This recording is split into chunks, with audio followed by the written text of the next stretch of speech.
Boa tarde, bem-vindos mais uma vez ao Xanamã. Hoje o meu convidado é um colega da faculdade, o professor José Santos. Presente-se, professor José.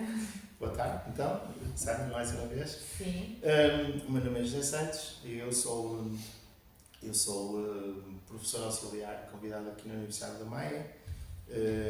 Sou doutorado em Atividade Física e Saúde pela Faculdade de Desporto da Universidade do Porto e tenho desenvolvido parte do meu trabalho mais especificamente com crianças. Ou seja, eu sou docente de uma componente prática da Unidade Curricular de Desenvolvimento Motor e de Aprendizagem Motora. Portanto, nós tentamos dar algumas ferramentas aos nossos estudantes de licenciatura para se prepararem e para compreenderem melhor as fases do desenvolvimento desde o nascimento até aos primeiros anos de vida.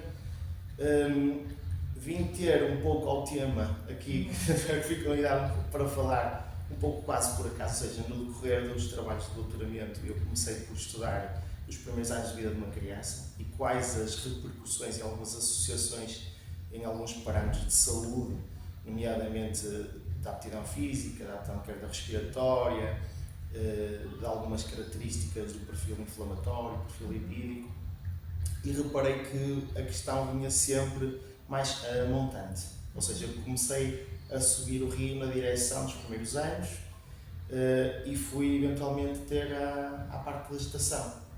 E foi aí que comecei também a desenvolver algum interesse no trabalho da mulher grávida, ou seja, da atividade física e do exercício associado à gravidez. E pronto, estou aqui para falarmos um bocadinho disso. Em relação aos programas de exercícios para grávidas, quais são as vantagens e as desvantagens na tua experiência? Portanto, relativamente aos programas de exercício para grávidas, e eu vejo que basicamente não existem desvantagens. Ou seja, as desvantagens existem na sua aplicação.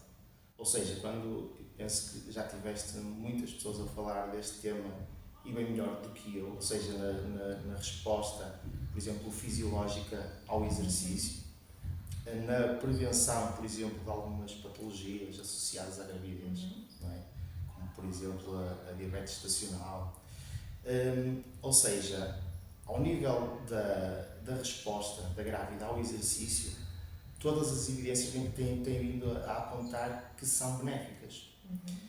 A questão aqui é um pouco mais, digamos, logística e burocrática. Esta é a grande questão, ou seja, como dizia, por exemplo, o professor Jorge Mota, que ainda há bocado em off estávamos a falar dele, ou seja, toda a gente sabe neste momento quais são os efeitos do exercício, quais são os benefícios do exercício. A grande questão é conseguir aplicar esses programas e conseguir que esses programas persistam no tempo. Porque todas as intervenções, todos os ensaios, por exemplo, com pessoas obesas, com pessoas hipertensas, com pessoas com problemas cardíacos, apontam benefícios, na sua enorme maioria, quando é aplicada uma sessão de atividade física ou de exercício físico bem prescrito.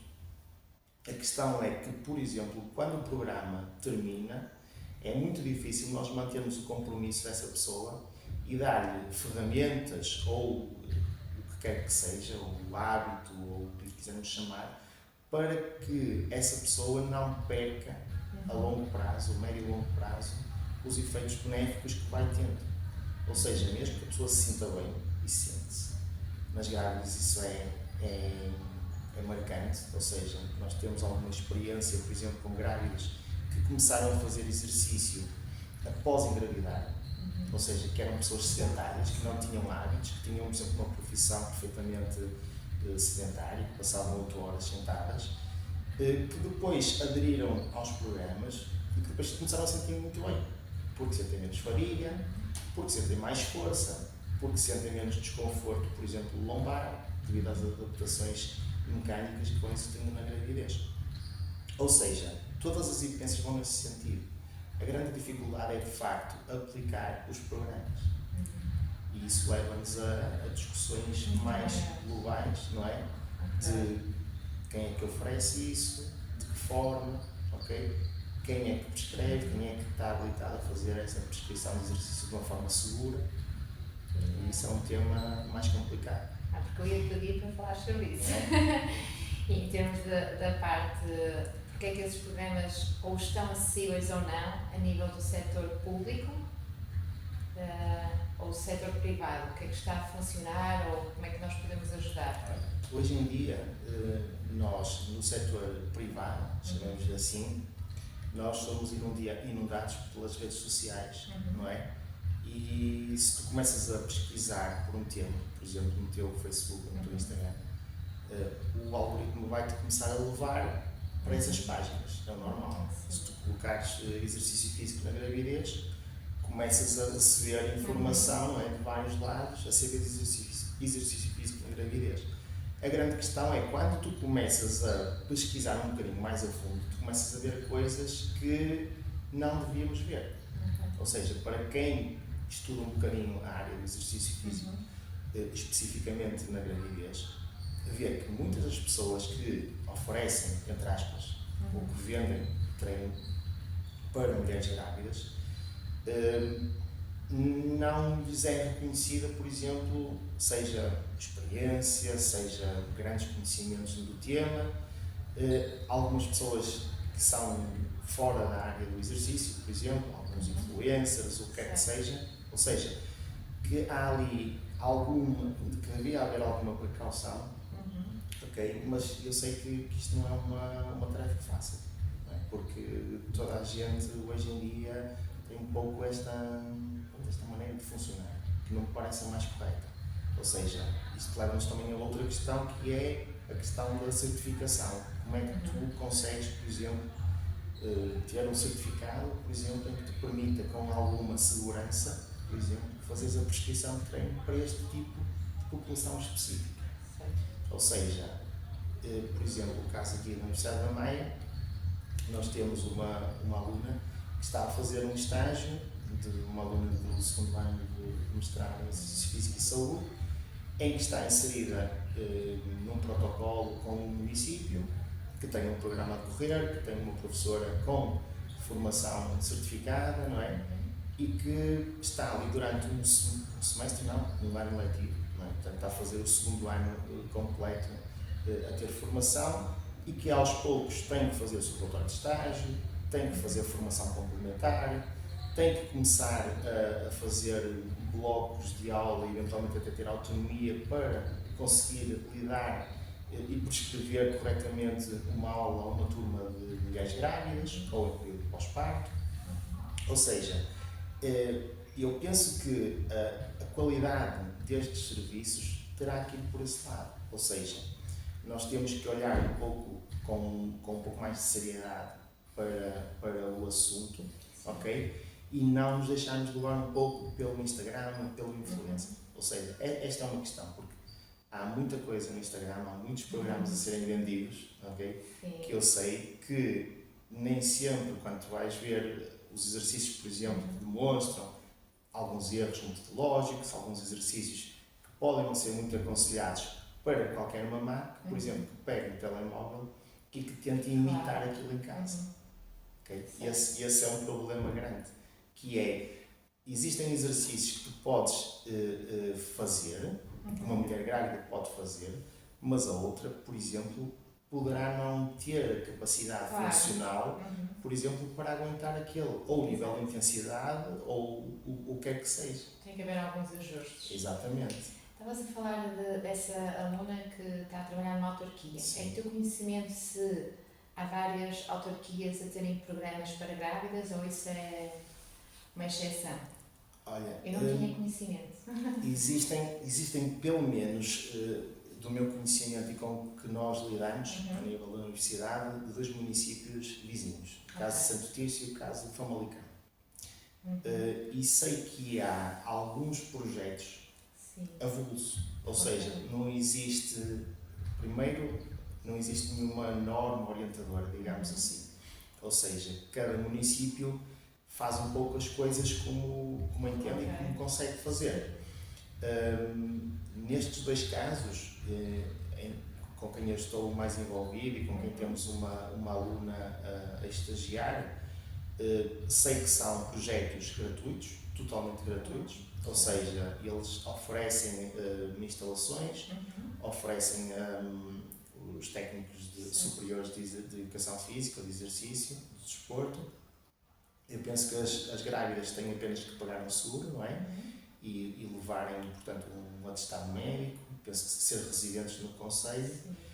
E depois funciona de maneira diferente. Aqui em Santo Tirso funciona, penso que são 2 horas semanais, em 2 dias diferentes, num contexto, sempre no mesmo contexto, ou seja, as aulas são, por exemplo, imagina num pavilhão, onde fazem na base, imagina, mais na prescrição do treino de força, claro, com adaptações para a aptidão cardiorrespiratória, para o trabalho do pavimento pélvico, para a respiração, para o relaxamento, enquanto que em Famalicão eu penso que fazem um trabalho misto, um pouco na perspectiva de fazem uma sessão em terra, ou seja, ou na base do exercício mais aeróbio, e outra em água, em sessão de água, não sei se envolve hidroginástica ou alguma natação eventualmente.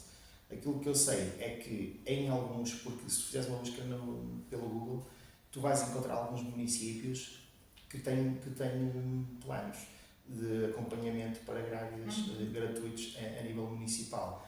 A questão é que encontras muitos planos e muitos programas que são interrompidos, que funcionam, que vais ver informação, por exemplo, 2018, 2019, não encontras muita coisa. Pelo menos que eu tenha conhecimento, aqui não há assim muita oferta pública. E isso é importante, até que nos estávamos a falar anteriormente da influência que isso vai causar até à terceira geração. Exatamente. Essas autarquias estão a conseguir bastantes participantes, e como é que elas conseguem? Através dos médicos de família? Como é que o Sistema Nacional de Saúde está neste campo da prática do exercício físico das grávidas nas autarquias? Isso é uma questão interessante, porque Famalicão e Santo Tirso, eles estão inseridos no antigo Centro Hospitalar de Médio Ave, ou seja, são 2 hospitais, por uma questão de reorganização territorial, por exemplo, a maternidade funciona apenas em Famalicão, ou seja, os residentes de Santo Tirso, as grávidas vão ter os bebés a Famalicão e fazem a consulta de seguimento da grávida, o rastreio bioquímico, todo no serviço de obstetrícia de Famalicão. E felizmente a equipa do Hospital de Famalicão é uma equipa muito proativa. A obstetra com quem eu tenho falado mais, que é a doutora Sarita Nápoles, é uma apologista do exercício, ou seja, as enfermeiras também. Portanto, elas incentivam a grávida a praticar atividade física. E, logicamente, nos 2 concelhos onde recebem as grávidas, nas consultas, expõem à grávida que, olha, vocês têm um programa gratuito, só não vai quem não quer. Não é? Pronto. Ou seja, este é uma das maneiras de disseminação e de informação que nós temos. Depois, claro que depois os municípios fazem a gestão a nível da página deles, de divulgação através de cartazes. Por aquilo que eu sei, tem tido bastante adesão, sendo que os programas têm vagas limitadas. Porque lá está, por uma questão de mantermos a qualidade, nós não podemos ter um grande grupo de grávidas. Isso é contra, não é, a lógica toda do exercício individualizado que ela deve ter. Ou seja, são grupos pequeninos, não é? Onde o exercício tem que ser adaptado. Por exemplo, tu podes numa turma teres vários trimestres, podes ter grávidas no primeiro, no segundo e no terceiro. Tu não estás a fazer uma aula de zumba para 30 pessoas, não é? Ou seja, a fórmula não é a mesma. Tu tens que prestar muita atenção às correções, aos cansaços, não é? À forma como elas estão a reagir ao esforço. Então, as turmas, pelo que eu sei, têm tido, logicamente, bastante procura. Mas acaba sempre por ser complicado, não é? Porque, sendo um serviço gratuito, é lógico que rapidamente se esgota, não é? E é muito limitativo, é um fator muito limitativo. Mas isso é bom, e que lá está, que as outras autarquias ou hospitais peguem essas iniciativas e comecem também a colocar em prática. Eu não sei se tens assim mais algo a acrescentar, José. Não, olha, o que eu te queria dizer era que nós passámos, na parte do exercício físico na gravidez, passámos de facto por uma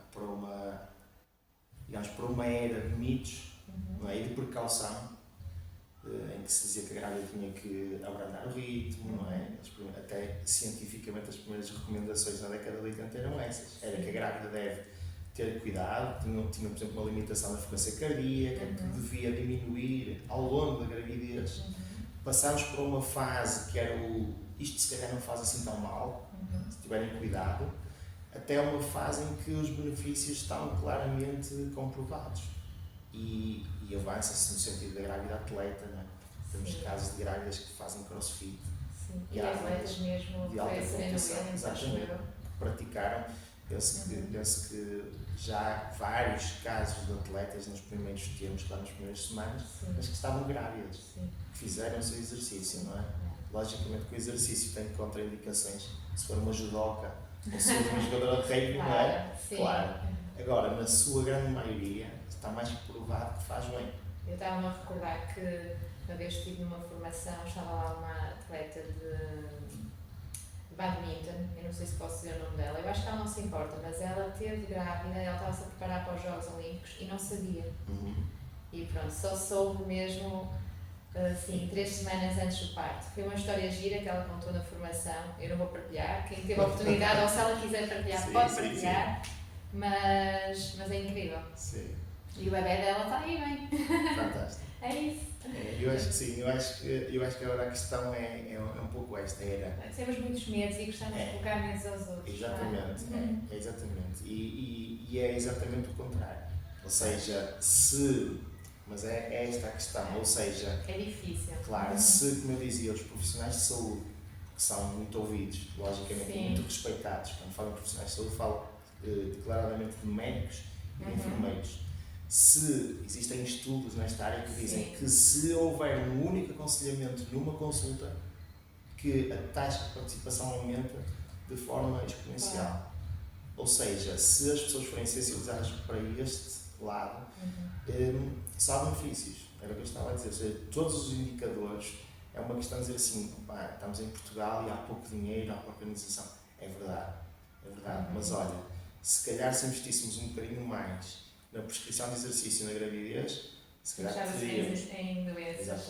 Exatamente, em doenças, em medicação, a gestação provavelmente corria melhor, o parto se calhar seria mais fácil, seria mais rápido. Exatamente. Ou seja, é a balança. Claro. Eu acho que neste caso só tínhamos a ganhar. Sim. Eu quero só fazer aqui um apontamento, que todos os meus convidados participaram de forma pro bono. E quero-te agradecer o teu tempo aqui a falar comigo. Foi muito agradável. Até à próxima. Até à próxima.